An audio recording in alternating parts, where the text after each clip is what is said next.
Vous voulez plus d'argent, vos parents veulent plus d'argent, votre voisin veut plus d'argent, tout le monde veut plus d'argent. Alors la question c'est, s'il y a autant de gens qui veulent plus d'argent, comment ça se fait qu'il y a si peu de gens qui s'en donnent les moyens? Comment ça se fait qu'il y a si peu de gens qui s'éduquent financièrement? Vous voulez que je vous dise le secret des gens riches?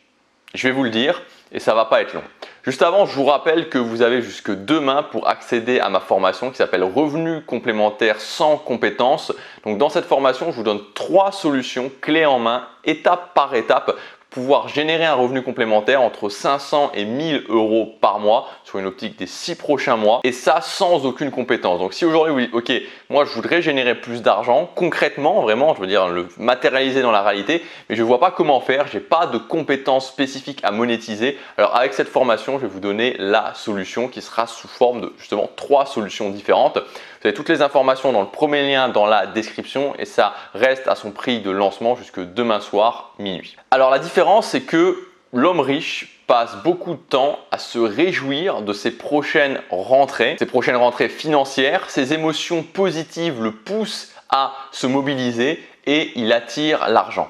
À l'inverse, l'homme pauvre passe beaucoup de temps à se plaindre qu'il n'a pas suffisamment d'argent. Ses émotions négatives le poussent à l'immobilisme et par voie de conséquence, il repousse l'argent. Alors maintenant, vous allez peut-être me dire, ok Gabriel, c'est très bien tout ça, mais ça ne va pas payer mes factures, ça ne va pas éventuellement rembourser mes emprunts. Alors continuez à regarder cette vidéo parce qu'on va voir justement comment faire tourner la roue dans le bon sens quand on n'est pas riche, et plus spécifiquement, je vais vous passer en revue les 6 erreurs que tout le monde fait et qui vous empêchent aujourd'hui de générer le salaire que vous méritez. Alors on est parti. Dans ces 6 erreurs, les 2 premières erreurs sont des erreurs plus générales, je dirais des erreurs d'état d'esprit, et les 4 erreurs suivantes sont des erreurs extrêmement concrètes. Et peut-être que vous allez dire ok, l'état d'esprit c'est bien sympa, mais j'aime bien cette citation de T. Harv Eker qui dit que avant de changer le visible, il faut changer l'invisible. Donc sur l'argent, évidemment tout ce qui se passe dans la réalité est très important, mais ce qui se passe aussi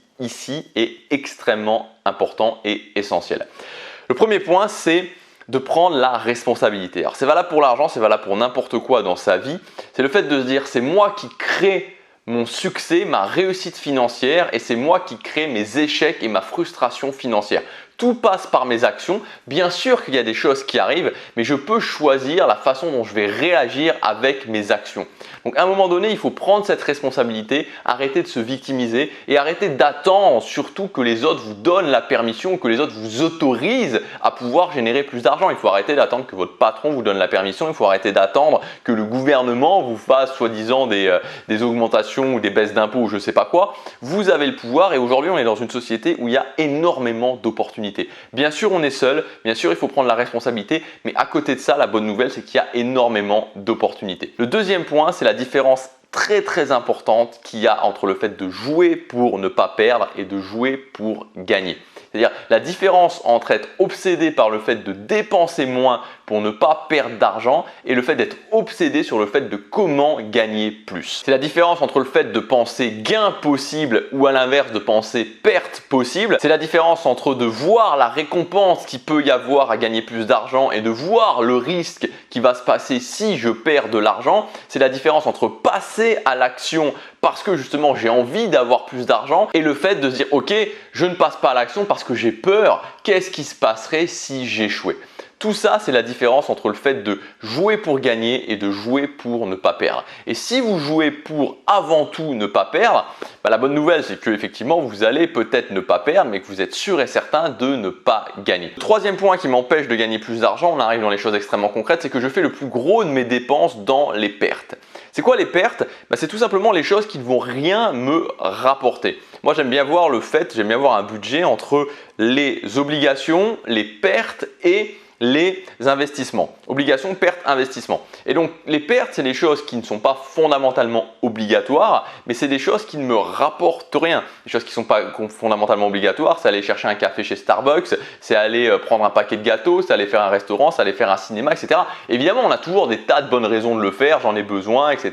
J'ai besoin de me ressourcer, j'ai besoin de me détendre. Toutes ces choses-là sont vraies, d'accord, je vous l'accorde. Mais le fait est que quand vous avez des pertes qui sont trop importantes dans votre budget, ça le plombe complètement et ça vous empêche de faire ce qui est le plus important, c'est-à-dire de mettre des investissements, c'est-à-dire d'avoir de l'argent qui va vous rapporter ensuite.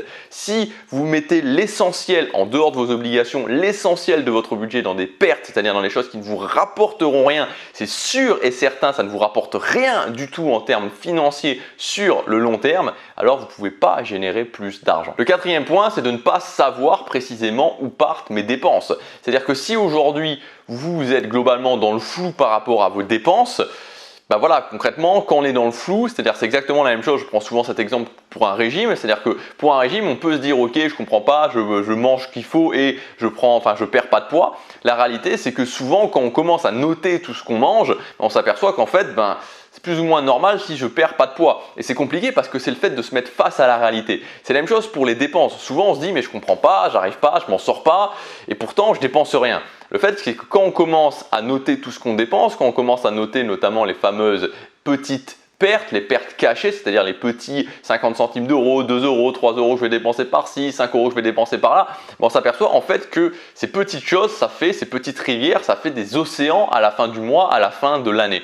Donc il faut vraiment, pour pouvoir changer les choses, être face à la réalité et savoir exactement où part mon argent. Donc l'idéal, c'est tout simplement d'avoir un fichier Excel et de noter justement qu'est-ce que je dépense. Et à la fin, vous pouvez programmer votre fichier Excel pour qu'il vous sorte où est-ce que part votre argent, donc entre les obligations, les pertes et les investissements. Et quand vous allez voir que vous avez 2% de votre budget qui passe dans les investissements, il ne faut pas vous étonner de ne pas gagner plus. Le cinquième point, c'est le fait de ne pas se voir comme une valeur.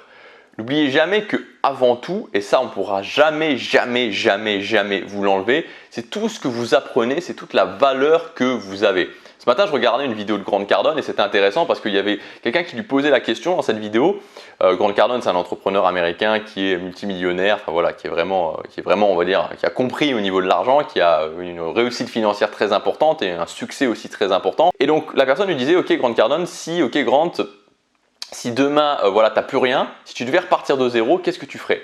Et ce qui a été très intéressant, c'est qu'au lieu justement de dire je ferai ça, je ferai ça, je ferai ça, il a rappelé un point très important, c'est qu'il a rappelé que tout ce qu'il avait, toute la valeur qu'il avait sur lui, tout ce qui s'était formé, toutes les choses qu'il avait apprises, on ne pouvait pas lui enlever. Toutes les actions qu'il avait prises non plus, on ne pouvait pas lui enlever. Donc il a dit, toutes les choses que je sais aujourd'hui, c'est des choses qui sont inestimables. Je sais que dans 3 ans, je peux avoir tout récupéré et même plus parce que tout le temps que j'ai pris à apprendre, je le sais déjà. Et ce qu'on ne peut pas m'enlever non plus, c'est mon courage. Il apparaît cette notion de courage. Et le courage, ça se passe aussi par l'action, par le fait de prendre des risques, par le fait de sortir de sa zone de confort. Et quand on est courageux, quand on augmente son courage, toute cette capacité de courage qu'on a acquis après les années, on ne peut pas l'enlever aussi. Et en même temps, la certitude que quand j'ai déjà atteint un certain niveau de succès, je peux aussi le réatteindre. C'est-à-dire que quand j'ai fait quelque chose une fois, je me dis ok, bon, je l'ai fait une fois, d'accord. Quand j'ai fait quelque chose 2 fois, je commence à construire de la certitude et commence à me dire que ok,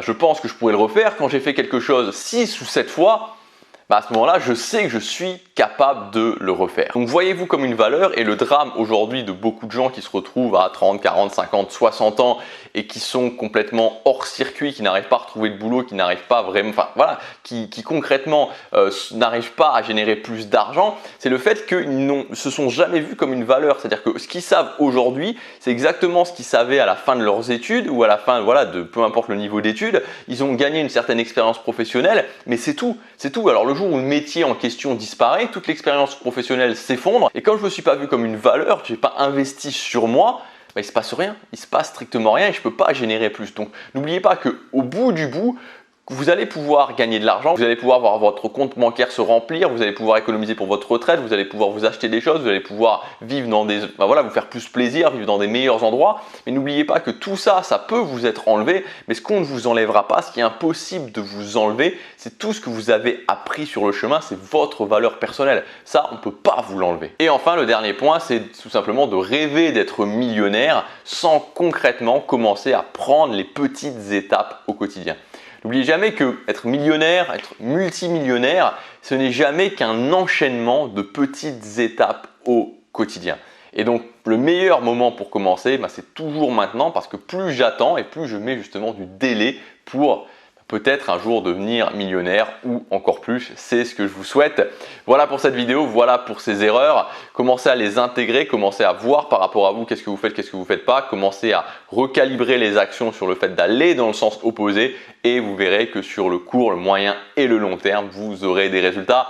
Encore une fois, je vous rappelle que si vous voulez aller plus loin, si vous voulez être extrêmement concret et commencer dans une optique de 6 mois à générer 500 à 1000 euros de revenus par mois complémentaires, vous avez la formation revenus complémentaires sans compétences. C'est le premier lien dans la description. Ce qui est très important de comprendre avec cette formation, c'est que vous n'avez pas besoin de compétences. Vous n'avez pas besoin de savoir quelque chose, vous n'avez pas besoin d'avoir une compétence à monétiser. Je vais vous donner 3 solutions clés en main où vous pouvez partir vraiment d'avoir aucune compétence. La première solution, c'est une solution où il n'y a pas du tout besoin des nouvelles technologies ou quoi que ce soit, c'est vraiment dans le physique. Vous allez voir, vous pouvez la mettre en application dès la semaine prochaine. Je vous guide étape par étape pour celle-là et pour les 3 autres aussi. Vous avez la solution numéro 2 où là justement on parle, c'est quelque chose de très minimaliste, mais on parle des nouvelles technologies. Et la solution numéro 3 où là je vous ai préparé justement un ensemble de mini compétences à développer qui vont vous prendre 2-3 week-ends on va dire pour développer ces compétences, mais des compétences où il y a vraiment un besoin urgent et quand vous aurez ces compétences-là, vous allez pouvoir les monétiser. Tout ça, c'est dans le premier lien dans la description, 3 solutions clés en main. Si aujourd'hui vous cochez ces 2 cases, c'est-à-dire qu'à la fois vous en faites une priorité, vous voulez générer des revenus complémentaires et qu'en même temps vous n'avez pas de compétences spécifiques, voilà, si ça vous intéresse, on se retrouve de l'autre côté, passez à l'action, chaque jour compte.